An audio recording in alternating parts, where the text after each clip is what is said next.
Sa isang silid-aralan sa Rizal, bakante ang isang upuan.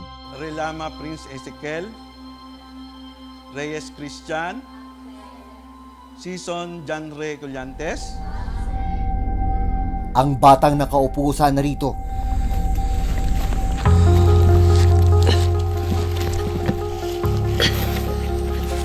Mabigat nga ito.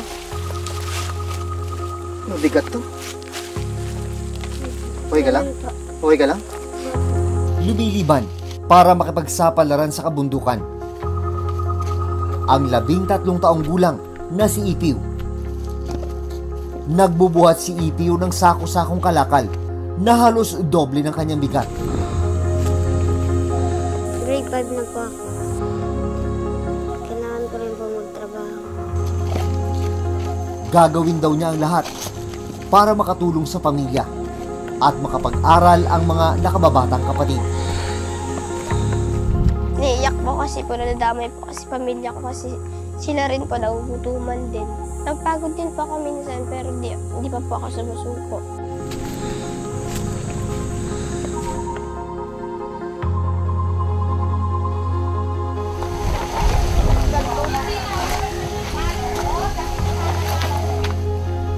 Angat mo.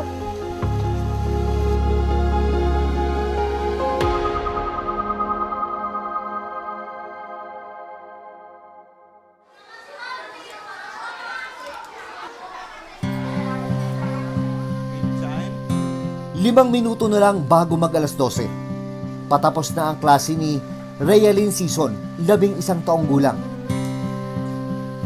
Kailangan na niyang magmadali dahil may naghihintay sa kanyang pag-uwi.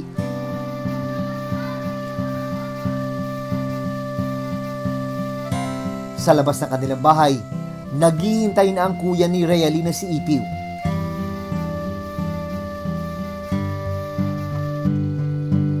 Pagkabihis ni Realin, tig-isang tasa ng kape at kalahating plato ng kanin ang pinagsaluhan nila sa pananghalian. Sapat na raw ito bago lumakad ang magkapatid. Hindi para maglaro, kundi para magbanat ng buto sa itaas ng bundok.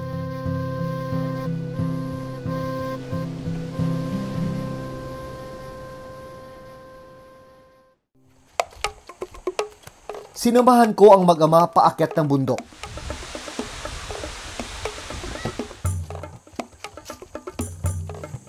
Tirik na tirik ang araw at malalaking bato ang kailangan lakaran. Tuusin, yung sitwasyon kapag tag-araw dahil tuyo yung lupa. Pero isipin nyo na lang kung ano yung hirap na pinagdadaanan ng mga bata kapag panahon na ng tag-ulan.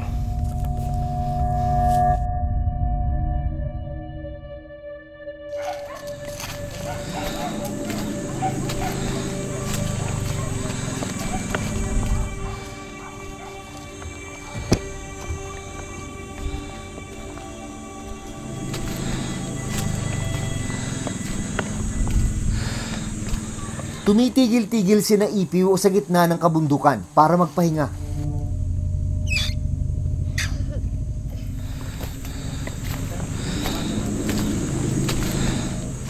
Paon-ahon kami dito sa bundok. Nahihirapan naman din po ako. Gusto ko rin po makatulong sa magulang ko. Minsan po, wala po kaming bigas. Umuutan na lang po kami. Mabato, masukal, matarik na bundok. Ganito yung hirap na pinagdadaanan ng mga batang nagkakawa para lang kumita ng maliit na halaga. Pero para sa kanila, ang maliit na halaga na yon ay malaking tulong na para sa kanilang pamilya.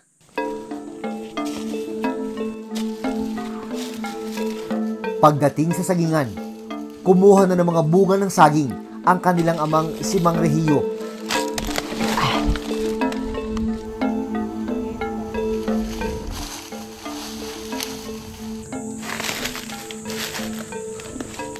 Ito ang ibababa ng mga bata para ibenta sa halagang 20 piso kada kilo.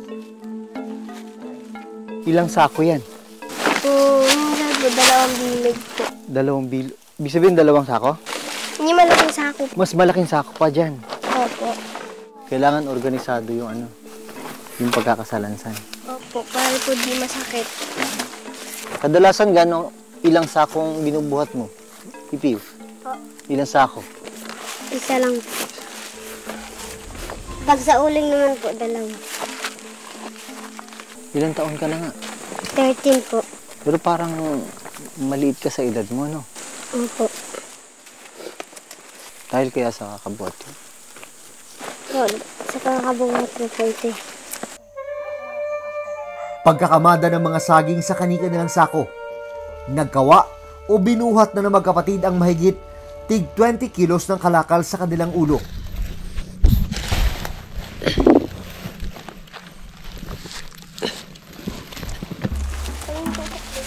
Mabigat nga ito. Mabigat to. Okay ka lang? Okay ka lang? Opo. Hala?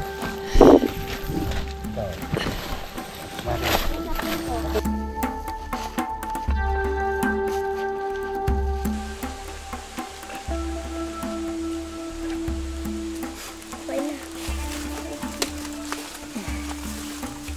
Kaya? Okay lang? Hindi masakit sa leg? Okay lang to? Okay lang? Naya? Opo. Sige.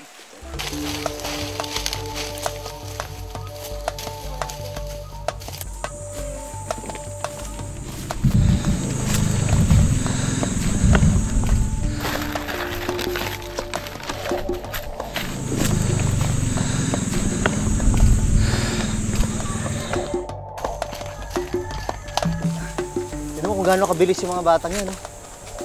May karga pa yan, ha? At yung karga nila, halos kasing timbang na rin nila.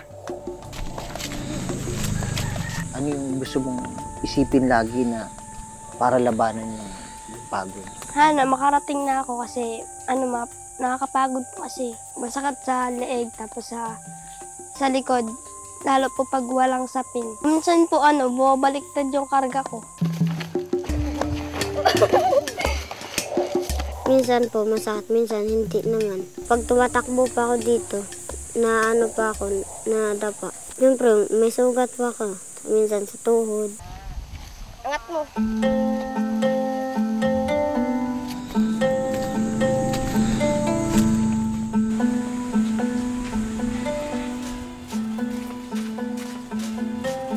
Pagdating sa bayan, sandaling tumigil ang magkapatid para magpahinga.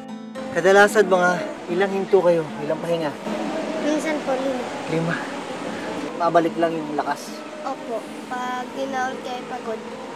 Paano pag ganito nga, mainit, sobrang init, panahon ng tag-init? Papahinga po kami ng matagal.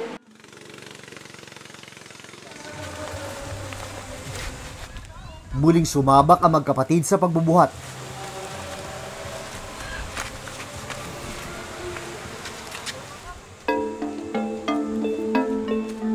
Ramdaman ng hingal at pagod.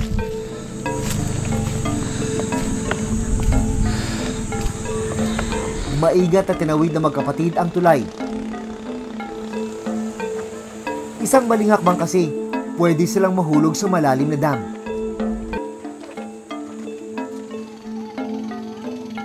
Maya-maya pa, tila hindi na naman kinaya ng magkapatid ang pagod.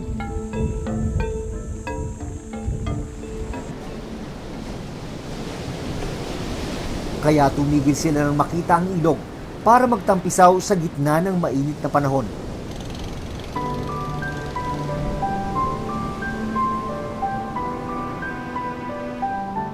Panandali ang kinalimutan ng trabaho at naging musus muli ang magkapatid.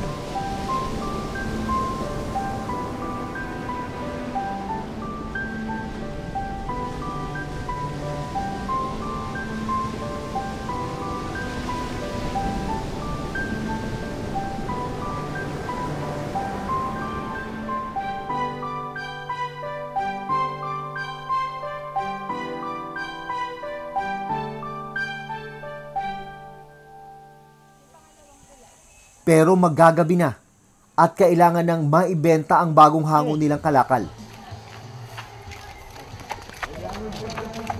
Para kay Rayalin, Ang pagkakawa ang kanyang paraan para makatulong sa pamilya.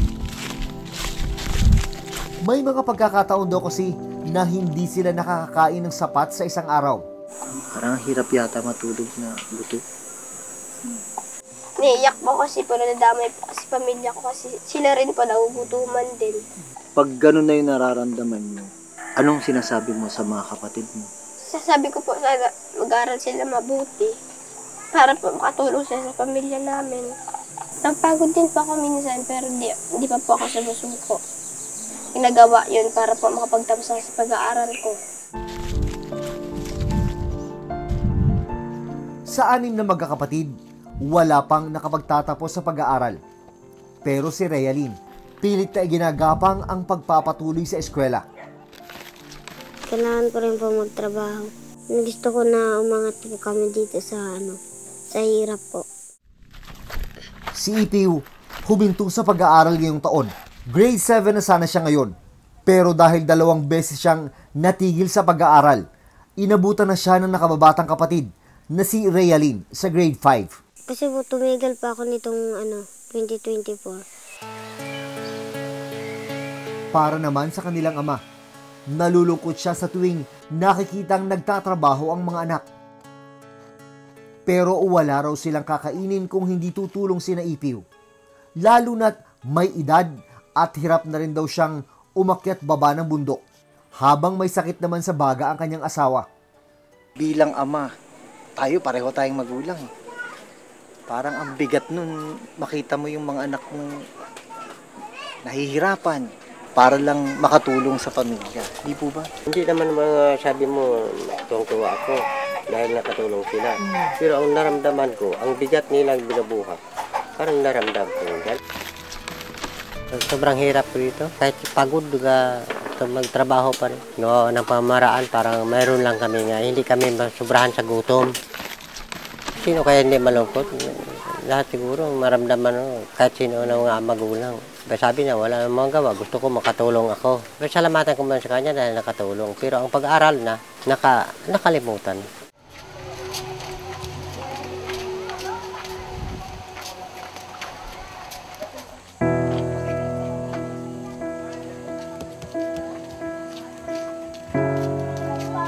Pagdating sa kanilang lugar, isang buyer na ang nag-aabang sa ibinabang saging nina Ipiw at Realyn. Bagong dating? Bago lang yan. Magkano tayo ito tayo? Ano? Hindi naman ako may dangin. 4 piso ang ibinayad kay Mang Rihiyo para sa isang sako ng 20 kilo ng saging. Ito ba? Sa'yo. Ito sa'yo ha. Yan. Magkano kayo magkano? 50 po kami. Parang hindi kayo. Masaya mo kayo? Apa. Ano gagawin mo sa 50? Bibigyan ng pagkain. Babaon ko bukas. Bibigay ko po ito kay mama.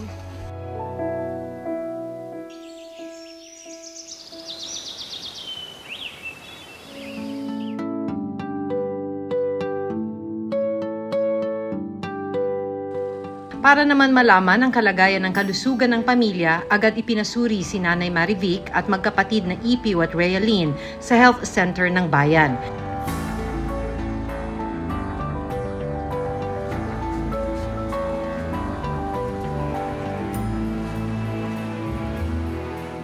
Ito raw ang unang beses na mapapacheck up ang mga bata. Nang matingnan ng doktor si Ipiw, napag-alaman na malnourished siya para sa kanyang edad. Kung sa assessment natin sa mga usual 13 years old na bata sa Pilipinas, na siya po ay medyo shorter in stature tsaka payat. Pwede rin naman dahil sa lack of nutrition, no? Depende sa kinakain nila doon sa wawa. Kapag ang bata kasi hindi sila dapat talaga masyadong nagbubuhat ng mga ganyan, lalo na kung every possible siya na maka-affect ng growth rate ng bata. Dito na namin nalaman na may iniindang sakit sa baga ang kanyang ina. Kapag dito kasi sa malalayong areas, common sa atin yung tuberculosis, So, kaya ka pinagpapa-x-ray lagi ng mga ganyang cases. Kung sakali may findings tayo doon, may gamot naman tayo dyan, i-re-reassess natin, pabalik na lang ng resulta. Sa kabila ng kahirapan, si Ipiw hindi pa rin nawawalan ng pag-asa na muling makabalik sa eskwela. Electrician po, para po makatulong po ako sa kapwa ng tao. Kasi po marunong naman po ako mag-ayos po ng mga electric fan po. Hindi po, una kasi nun, testingan ko lang muna po kung mag-ano po, kung magana yung ano namin. Tapos hanggang naano po ako, hanggang natuto po. Like, I has long brown ears. At para mas matuto, tinuturuan din siya ng nakababatang kapatid na si Realin ng ilang aralin. Sabi ko nga, dapat niya huwag siya tumigil kasi para sa naman kami nahihirapan. Pumasok siya, tutulungan na namin sila papa pag may kargahin na sila. Magandang hapon po. Susunod, Andiyan po ba si Danry at Realin? isang kawani mula sa Municipal Social Welfare and Development Office o MSWDO ang bumisita sa kanila para personal na makausap ang pamilya. Dahil dun sa kalagayan ng tatay, syempre sila na yung dumudugtong. Pero dahil ito ay mga bata pa, musmus pa lang, hindi dapat.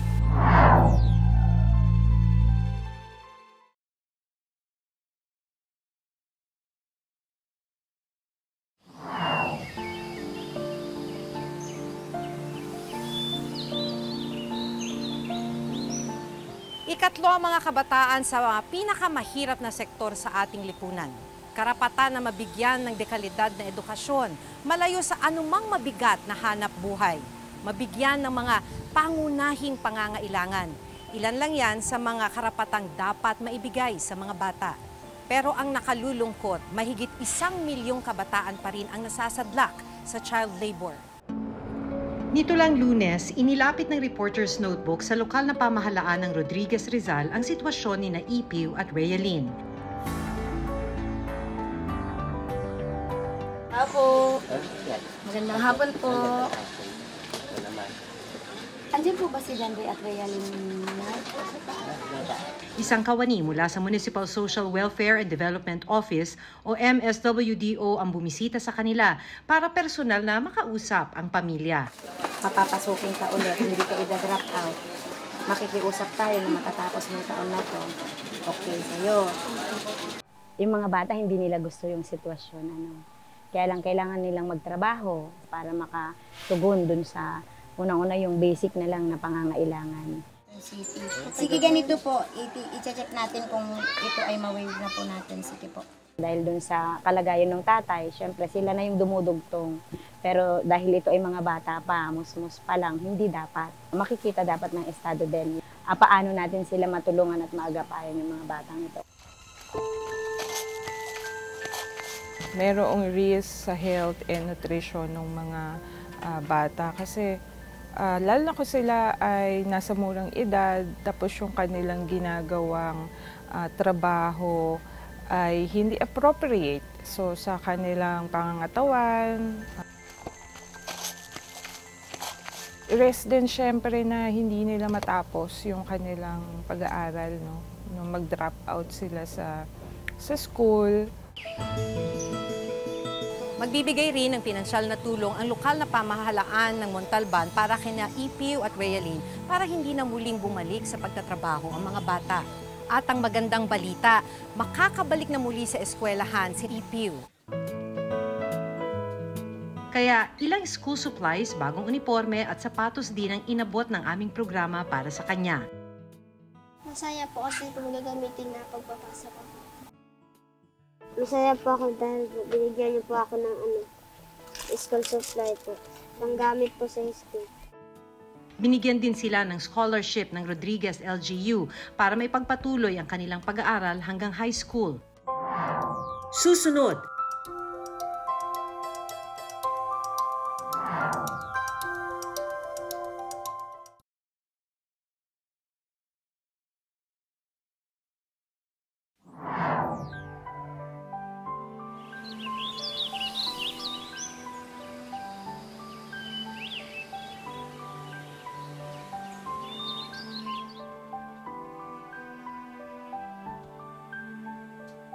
At nito lang Miyerkules, matapos ang mahigit 2 buwang pagbabanat ng buto ni Ipiw,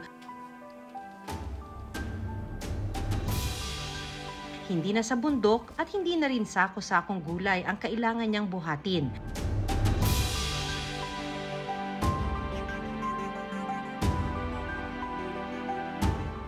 Dahil sa loob ng kanyang babalikang silid-aralan, naghihintay na ang kanyang upuan na maghahatid sa kanya sa mas magandang bukas.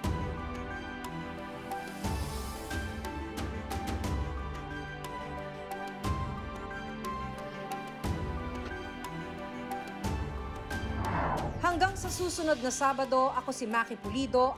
Ako si Jun Veneracion at ito ang Reporter's Notebook.